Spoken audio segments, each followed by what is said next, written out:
Golden child brother gets a big reality check. People always asked me what it was like growing up with a brother like Blake. At first, I didn't know what they meant. When we were little, it was just the three of us, me, Mia, and Blake. We were triplets, technically, born just a few minutes apart, but even before we could spell our names, Blake was already being called the special one. Our mom used to say, "Blake's going to change the world someday." She never said anything like that about Mia or me.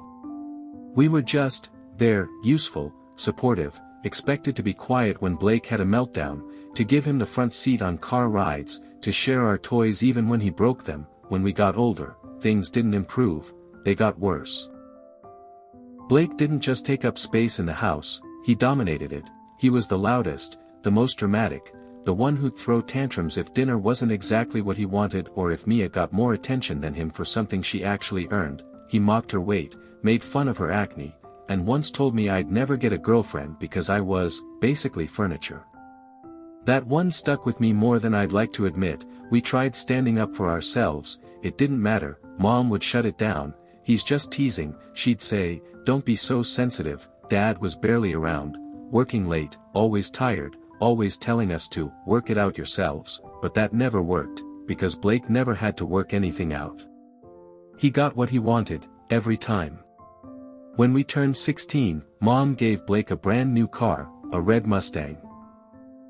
She said it was because he's worked so hard this year. He had a 2.3 GPA, Mia and I both had part-time jobs and were on the honor roll, and we got handed the family's rusted-out Corolla, and told we could share it.